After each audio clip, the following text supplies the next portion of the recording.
¿qué fija el principio de legalidad? Todos vamos a coincidir, esto lo aprendimos casi en primer año de la Facultad de Derecho, que la ley penal debe ser previa, debe ser escrita, debe ser estricta y debe ser cierta. ¿Por qué decimos previa? Porque previene justamente lo que se denomina la irretroactividad de la ley penal, que se trata de una ley que estaba vigente cuando el hecho se produjo. ¿Por qué es importante que sea escrita? Porque obedece una forma de hacerse conocer y a proscribir, atención con esto, y a proscribir la costumbre como fuente del derecho penal, que es lo que se ha hecho acá. Ya vamos a ver cuando hable del fallo Arancibia Clavel. Debe ser estricta, porque el hecho de que sea estricta evita la posibilidad de que se apliquen analogías. Y por último, debe tener carácter de cierta la ley. Esa es razón de evitar la imprecisión de fórmulas legales en materia criminal. Puede recordarse el código nazi, donde había figuras, primero la dictadura de la costumbre que se planteó en el régimen nazi, pero y la aplicación de la analogía, sino también de figuras que eran tipos abiertos, groseramente abiertos, como por ejemplo uno de los delitos era el que ofendiere el sano sentimiento popular, que puede ser cualquier cosa, desde mirar mal a una persona, no saludar, cualquier cosa puede ser ofender el sano sentimiento popular.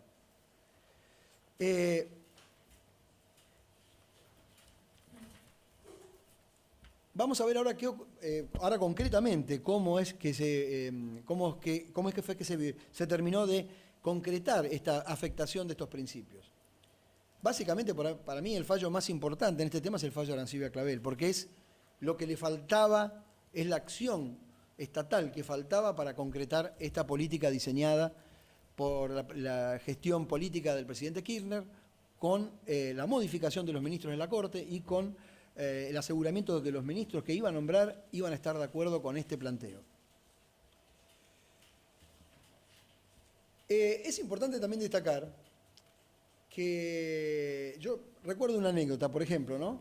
que es lo que son los estándares jurídicos, pero no solamente jurídicos, sino estándares de vida, costumbres, según las épocas.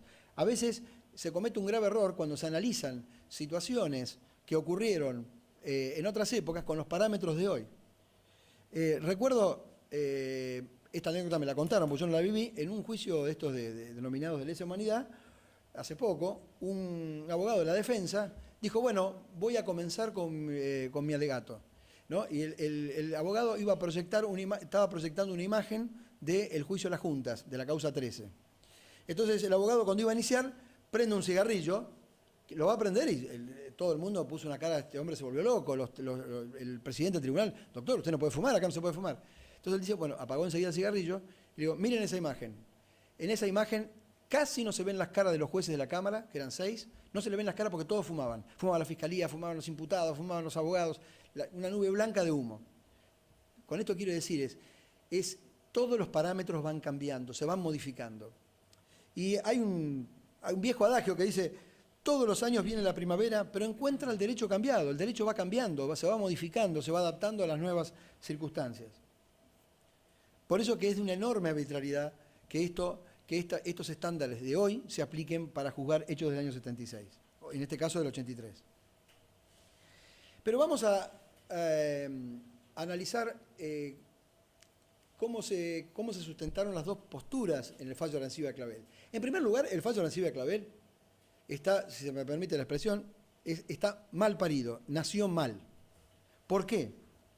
Porque ustedes recordarán que Arancibia Clavel era un agente de inteligencia chileno que se lo acusaba de haber integrado a la DINA y de haber participado en el homicidio que producido en la República Argentina, donde resultaran víctimas, asesinados, el general Prats y su señora, que era el ex comandante militar que tenía el derrocado presidente Allende. Bien, Arancibia Clavel fue condenado por todos los delitos, menos por asociación ilícita, entendiéndose que la asociación ilícita estaba prescripta. La defensa recurrió esta sentencia condenatoria, pero la acusación no recurrió que la asociación ilícita haya sido declarada prescripta. De modo tal, coincidiremos todos que la Corte en estos casos tiene jurisdicción apelada. La Corte no puede, aparte no puede violar el principio de la reformatio impejum, o sea, no puede ir más allá. Quien recurre puede salir a resultas del recurso igual o mejor, pero no puede empeorarse su situación. Bueno, aquí ocurrió eso. Sin que existiera recurso de la acusación, la Corte estaba esperando que llegara. Piensen ustedes que estos juicios se reiniciaron en el 2003 y todavía a la Corte no llegaba nada para que la Corte pudiera cumplir con aquel mandato que les pidió el presidente Kirchner. Cuando llega este caso, ¿la Corte qué hace? Por eso digo, no es un tema menor. La Corte se aboca a tratar el tema de la prescripción en la inteligencia que la prescripción es una cuestión de orden público. Todos vamos a coincidir. Hay jurisprudencia pacífica sobre este tema, que es cierto que por más que el afectado no hubiera recurrido al remedio de la prescripción, un tribunal lo puede tomar de oficio y resolverlo igual, aunque no haya petición de parte. Pero esto siempre favor rey, nunca contra rey como en este caso. Es decir, distinto hubiera sido que lo hubieran condenado, que la defensa no hubiera interpuesto la prescripción de la asociación ilícita y que la Corte, advirtiendo que estaba extinta la acción penal, se haya abocado, a pesar de no tener jurisdicción apelada, porque es una cuestión de orden público y de haberla declarado extinguida. Este caso es al revés. No había recurso del Ministerio Público Fiscal y la Corte se abocó. Esto nos tiene que dar una pauta de que todo esto nació mal, esto fue una maniobra, esto no fue casual. Tal es así que ese temperamento que adoptó la Corte, que a mí me parece vergonzoso, para tomar el caso de Arancibia Cabel como punta de lanza para empezar con este tema, me parece que es altamente demostrativo de la naturaleza que tiene toda esta situación. Debo decir que en esas dos posiciones que hubo en la Corte, una, como decía recién, una posición que es la de Zaffaroni, que entendía Zaffaroni que aquí no se estaba violando, me refiero a la aplicación de la Convención sobre imprescriptibilidad de delitos de lesa humanidad y crímenes de guerra. Entendía Zaffaroni que en realidad no se estaba violando el principio de retroactividad de la ley penal, dado que ya había una costumbre internacional, una norma ius cogen que imponía que estos eran delitos de lesa humanidad y que eran imprescriptibles. Y la otra postura, que es la postura de Petracchi, donde reconoce que está violando el principio de la legalidad, sin embargo, es como menciona como que hay una categoría más importante que el principio de legalidad, que es los nuevos estándares internacionales que él debe respetar. Ya los voy a analizar ahora. Quiero comenzar diciendo que es absolutamente falso que haya existido una costumbre internacional que determinara en el año 1983, que es el caso que aquí nos ocupa, haya existido una costumbre internacional que estableciera que estos delitos eran delitos de lesa humanidad, que si hoy se cometieran sí serían de lesa humanidad, pero en esa época era un estándar jurídico, una categoría que no existía, y mucho menos que sean imprescriptibles. La única raíz que esto reconoce no es de carácter consuetudinario, es de carácter convencional, que todos sabemos que proviene del conocido Pacto de Londres, celebrado el 8 de agosto de 1945, cuando como consecuencia de la guerra se decide crear el Tribunal de Nuremberg, específicamente para juzgar delitos donde no estaba determinado exactamente en qué lugar se habían cometido, si no lo juzgaba cada uno de los países donde se determinara la comisión de estos hechos, y que permitía juzgar básicamente a los principales criminales del eje de la Segunda Guerra. En este acuerdo de Londres es sabido que actuó Estados Unidos, el gobierno provisional de Francia, el gobierno de la Unión Soviética y el Reino Unido. Pero decía, esto fue, y aquí fue donde se reguló que eran delitos imprescriptibles, donde se violó el principio de retroactividad, pero fue una decisión de carácter estrictamente convencional, acordada. No fue la aplicación de una costumbre que ya existía. Fue acordado y aparte, absolutamente delimitada a esta temática. En razón del lugar, tenía que tratarse de hechos ocurridos en lo que fue el teatro de la guerra, de esta guerra que estamos hablando. Tenía que tratarse sobre no cualquier persona que cometiera esto, que haya cometido, sino personas que hayan estado involucradas en las acciones de la Segunda Guerra Mundial.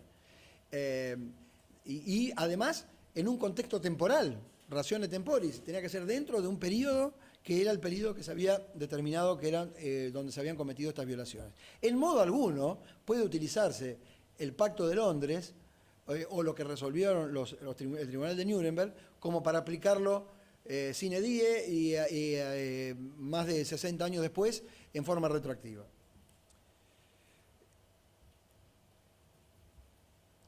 También no es cierto que que existe una prohibición de autoamnistía, de amnistía, mejor dicho. Esto no es cierto, es una creación estrictamente jurisprudencial, que es el caso Barros Alto, que todos lo conocemos, que está relacionado con una situación totalmente diferente a la de la República Argentina, donde fue el propio gobierno que se autoamnistió. Distinto hubiera sido, si acá hubiera estado vigente la intentada ley de autoamnistía que intentó, valga la redundancia, sancionar el proceso militar, el proceso de organización nacional, ya epilogando su mandato, intentó una ley de autoamnistía que desde mi punto de vista para mí era absolutamente disparatada.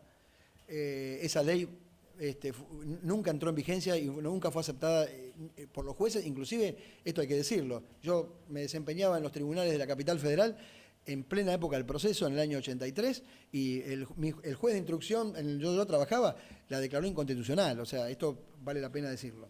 Y no había todavía gobierno democrático. Era tan aberrante esa ley que no pasó ni siquiera ese tamiz. Ahora, es muy diferente esta situación con la situación que se dio en el Perú, donde era el propio gobierno que intentaba echar al olvido una serie de hechos que habían ocurrido durante su gestión. Las leyes de punto final y obediencia de vida, por más criticables, cuestionables que pudieran ser desde lo técnico, desde lo político, son leyes que fueron sancionadas por un Congreso que representaba una mayoría soberana y fueron leyes que pasaron el tamiz de la justicia encima. Y acá hay una cuestión, ¿no? Que yo no tengo la menor duda, y lo voy a probar, que esta costumbre no existía. Esta costumbre de del delito de lesa humanidad y su imprescriptibilidad. Ni cuando el presidente Alfonsín, a 3 días de asumir el mandato en 1983, ordenó el juicio a las juntas, ni en el juicio mismo de las juntas, ni en los alegatos, ni en las voluminosas postulaciones que se realizaron en ese proceso, ni en los recursos presentados contra las sentencias o contra las absoluciones parciales o totales que hubo en esos procesos.